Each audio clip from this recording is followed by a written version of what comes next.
Well, we want to welcome you into this week's edition of the Weather Hangout. Whether you're joining us on WTOL Plus or YouTube, thank you for joining us this week. We have meteorologist John Birchfield and meteorologist Diane Phillips. And do y'all smell something, by the way? Yeah, it smells a little smoky outside. Is someone having a campfire or doing some barbecuing? Yeah, Looks like it. A big campfire. Whew. Yeah. We've had smoke all season long, but there's no doubt you can't miss it this time. Yeah. Whether you're smelling it or just seeing it, it is clearly there. Yeah, all of northwest Ohio and southeastern Michigan is almost immersed in a blanket of what looks like fog, but it's actually wildfire smoke from those Canadian wildfires. And this is likely to be a story that we talk about all summer long, sadly, how the smoke impacts our weather and air quality here at home. Yeah, it definitely is insane to think about. I've never experienced this in my life. So just to wake up this morning and see driving into downtown, you could barely see downtown Toledo this morning almost. Yeah, low visibility. In my entire time living here, I've never seen the air quality this bad in the Toledo metro. Right, and I know even myself, I was out last evening and I should not have been out because I know a lot of folks have been saying, oh, my allergies are acting up again. Yeah. It's probably the smoke. I know they've been bothering me, and it kind of works the same way as the pollen does. Yeah, a lot of those symptoms overlap with the irritated eyes and the sore throat, you name it. Yeah, so that's the thing. Just maybe hang out inside, watch additional episodes of the Weather Hangout. There I think you that's go. the best way to just, ride out the smoke. Yeah, so we'll be talking about the air quality, also recapping June. Hard to believe we're already rounding the corner into the start of July, the heart of summer. Where is summer gone? But Independence Day and 4th of July, something to look forward to as well. Yeah, don't rush it, John. We're just getting to the 4th of We're just July. getting Don't started. rush my summer. Yeah, this is the best part of summer. It's also the hottest part of summer when we start to feel the humidity and the heat. We'll be recapping the month of June and talking about our severe weather. Summer got off to a late start, but Mother Nature playing catch up with the severe weather, it seems. Yeah, no kidding. And Matt, we aren't the only ones who have seen severe weather. Yes. We've seen it across the Great Lakes region. And, well, we're thankful to see the rain, but not those strong storms. Yeah, not the storms. Check out this incredible video. This is just the state over into Indiana. The Johnson County Sheriff said a tornado hit parts of the northern county that it is. And it said damage covered a significant area where neighborhoods and homes were pretty much destroyed on Sunday. And they said 75 homes suffered moderate to severe damage. Just look at that. Wow, insane footage right here of this Indiana tornado. Oh, yeah, a lot of debris being kicked up, too, from that brownish appearance. And you can see the debris flying around, circulating with that tornado there. Thankfully, that specific severe weather outbreak impacted more so the Hoosier State versus Ohio and Michigan. We got another video for you. 2 residents and a dog were rescued from strong river currents in central southern Chile. Days of heavy rainfall have swollen the rivers, causing floods that blocked off roads and caused the evacuation of the center of the country amid what has been described as the worst weather front in a decade. I'm glad the doggo's safe. Yeah, and the people too. Yeah, no kidding. Definitely got to be safe in those instances. But we also kind of mentioned it here, but we have seen some of those air quality alerts coming out. So we're going to switch gears talking about the smoke. A special air quality alert was actually issued, though, to parts of eastern Ontario as fire crews, they do continue to battle those forest fires that are in the region. Of course, we are experiencing a lot of those, smoky conditions from the fires. Of course, you can see just plentiful amounts of trees there, allowing that fire to just continue on. Of course, also hard to get to in some of those regions. So something that we're going to be watching closely here this summer is the smoke.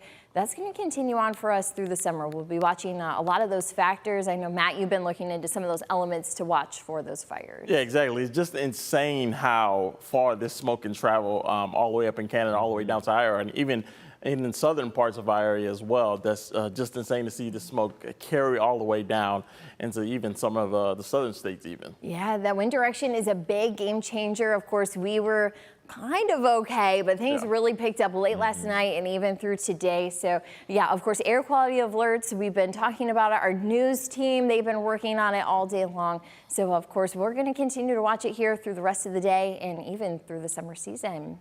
Now, we still have more of the Weather Hangout yet to come. We're going to lead you off with a fun fact as we recap the month of June and what's headed our way in July.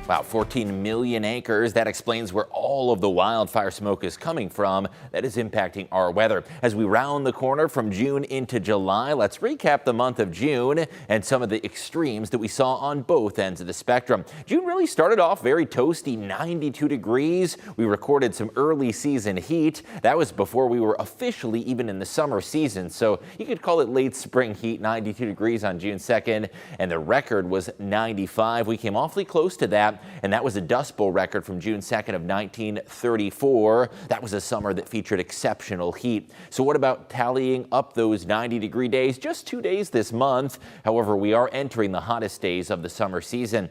Last time we reached that 90-degree mark was June 2nd, and last June we had even more of those 90-degree days. So it wasn't quite as hot overall, but we still did see some early season heat. What about that dry spell? We started off totally devoid of any rainfall. And of course, toward the end of the month, we did round the corner and flip the script and welcome in some more rainfall. We went 21 days without rain, consecutive days, mind you, and that was still before summer started. Looking at our longest spring dry spells, that is during the spring season, since after all, early June is still in the spring. That actually takes the cake as the longest we've gone without rain in the spring. 1988 saw a long drought as well. 1903, 1881, and 1966. Each of those brought many days in a row without rainfall, and the streak ended on June 11th, and it seems like the latter half of the month finally brought back some abundant rainfall. In the past 5 days alone, we've seen almost 1.5 inches of rain, and that's at the Toledo Express Airport. Some of you may have seen 2 to 3 inches, including portions of Lenawee County and Williams County that got drenched in rainfall. The first 22 days of the month didn't even feature a single inch of rain. Mother Nature was playing catch up in the latter half of the month. In less than a week, we logged almost 1.5 inches. What about June rainfall as a whole? Well, we did sort of get back for the lost ground at close to 2.25 inches of rainfall. Still below average, though. June is typically one of the wettest months of the year, featuring over 3 inches of rainfall. In addition to the rain, we saw severe weather. After a quiet start to the severe weather season, not only did we see storms and strong storms at that, but confirmed tornadoes, 12 in a single day. You may remember that a couple weeks ago, and that is the highest daily tally since 2002. It's been over 2 decades since Northwest Ohio saw that many confirmed tornadoes in a day. Goes to show the power of Mother Nature, and you can see the list of them. All of those tornadoes, including EF0s to EF2s. Oak Harbor saw that EF2, which is fairly strong for these parts of the country. Most of those tornadoes were fairly weak in nature, but any tornadic activity can do some serious damage. And as far as the time frame goes, they started off around 6 p.m. in the evening and continued for about 2 hours later through 8:24 in Huron County, moving from west to east. We also saw some potent and significant hail. Lucas County got 2.5-inch hail. Hard to believe that's about the size of a baseball. Also some 2-inch hail reports, 1.75 in Sandusky, 1.75 in Seneca County as well. And it seems like we still do have some storms and some rain on the horizon as we usher in the month of July. So what can you expect as we enter the heart of summer in July and round the corner towards Independence Day? We've got meteorologist Diane Phillips with the answer as we head towards July. Hard to believe July almost here, Diane. I know, the time has been flying, and we can definitely see from what you talked about in just the last 5 days, the pattern's switching. So it'll be interesting to see what we have coming our way. Sure will. Mother Nature playing catch up, it seems. Yes, definitely playing catch up, and we have to play the game nonetheless. But here are a couple of things that you want to maybe have on your radar as we go through the month of July. Let's start out with number 3, because I have 3 things that you should probably know going into the new month. You will find hurricane season. We talked about it starting last month, but it's really going to start to pick up some of that action and that activity. We really start to see that kind of peak here as we get into the heat of the summer and a little bit later into the summer. So keep an eye to the tropics. Of course, sometimes they can bring us some rain. We could use some water. Of course, you will always have those updates on what's going on in the tropics, and if we have anything that brings us a chance of some water. Now, number 2, earlier sunsets. Yeah, Yes, yes, yes. We are slowly going to be taking back some of that daylight, and you're going to find that those sunsets get a little bit earlier as we go through the month. Still, though, they'll be pretty late for a lot of that summer fun that a lot of us like to carry out, bonfires, so forth. So on July 1st, that sunset is going to be at 9:12 p.m. But by the end of the month, we'll take a little bit of time off of that. You're going to find that sun setting before the 9 o'clock hour. We'll still see it around 8:53 p.m., so we're not losing a ton of time. We really see the biggest drop as far as our daylight coming in August and September.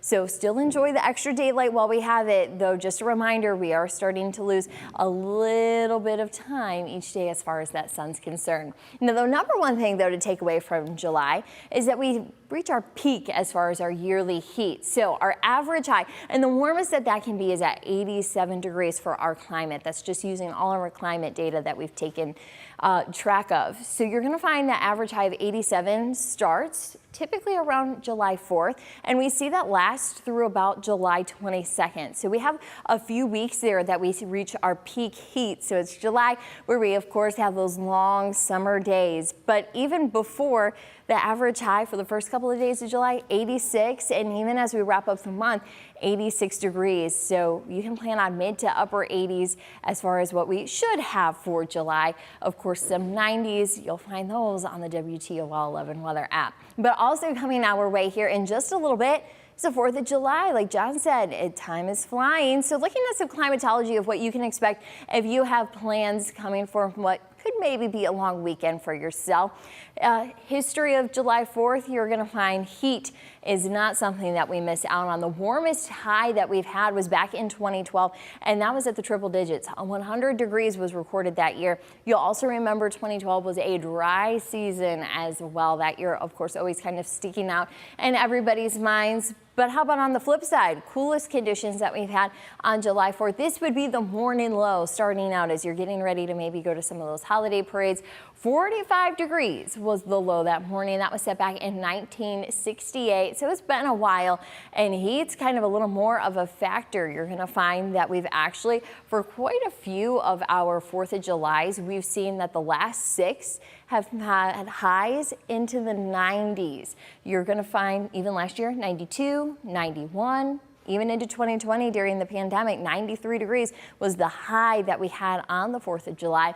And still 90s as we were into 2019, 2018. The coolest one, and yeah, 80 degrees seems cool when we're talking low to mid 90s, was back in 2017. So we are no strangers to some heat on Independence Day. And we also might not be very familiar with some rain on the holiday either. On average, we only pick up just over 1/10 of an inch of rain on the 4th of July. And even in the last 10 years, we really haven't seen measurable rain for the holidays. So that might be a really good thing if you have plans. You're going to be doing some camping for the holiday weekend. Of course, any holiday, but also July 4th, those weekend plans, have the WTOL 11 weather app with you where you go. Of course, keeping an eye on the forecast because, of course, though the data helps us have a good idea of what's coming our way, you'll want that latest forecast. Again, that is on the app. But we still have more of the Weather Hangout yet to come. We're going to turn you over to a fun fact, and we'll be right back.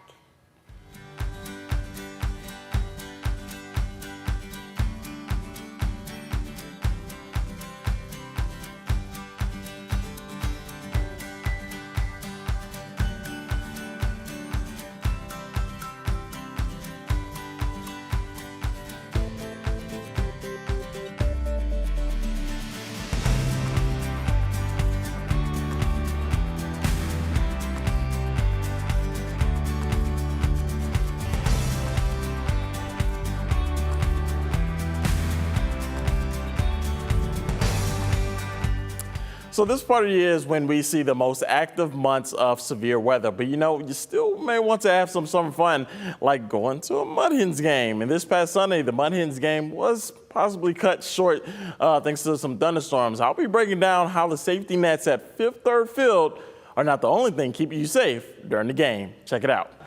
We all know the game of baseball is measured by balls and strikes. The fans cheer and clap, argue about whether the pitcher threw a ball or a strike. But one strike you might forget about is the loud clap of lightning.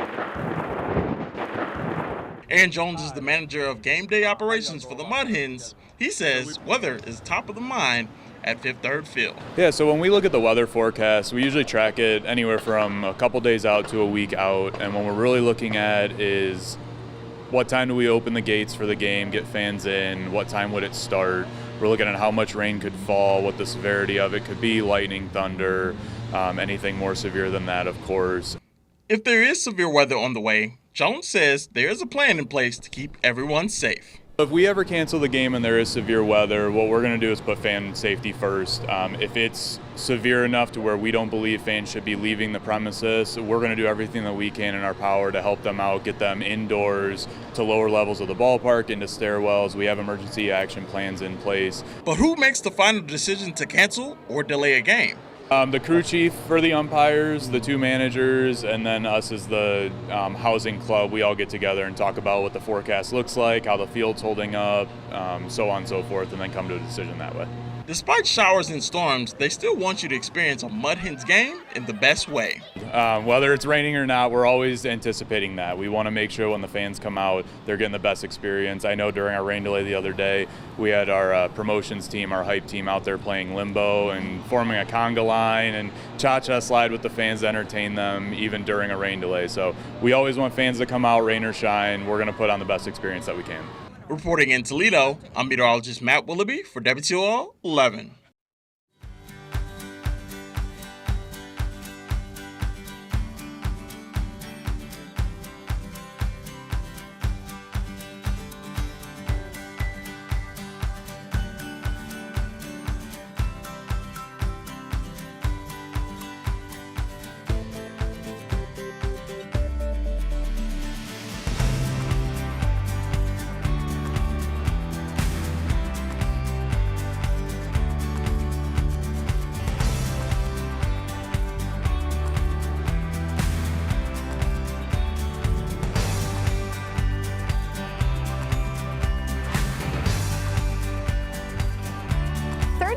Sometimes it seems like forever when I'm at the ballpark. It feels like forever, yeah.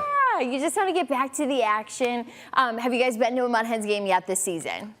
Yeah, Not this season. You've been to a couple? Yeah, I've been to like 3 of them so far. So yeah, I've had my fair share. Went to a couple early in the season. Haven't been to one in about a month, but yeah, I'll definitely have to catch some as we go throughout July. yeah. I heard they got some good games. Yeah, those warmer summer evenings perfect for baseball, so definitely check out Fifth Third Field in July. Hard to believe, we're almost there. Yeah. We've still got the best part of summer still ahead of us. Yes, and they have the fireworks and they have the lights. It's always fun, like they said. They're always putting on a good show for everybody. So yeah, gosh, cannot wait to get to another game this season. Yeah. Of course, more summer things to come. What are you guys most excited about? You know, last time we were just talking about getting into summer and vacation. Yeah, vacation. Yeah, always those trips to the lake, getting out on the water. That's always fun. I always love food, so you know, the burgers, the hot dogs, and just watching the fireworks. Yeah, That's grilling. probably my favorite part. Yeah, I just love it all. I really love the warm weather, though. I do love. Diane's a summer person. Can't blame you though. Yeah, summer in the Midwest is the best. And next time we see you for the Weather Hangout, it's going to be July. We'll recap Independence Day, all that good stuff, and get you ready for the rest of summer. Yep.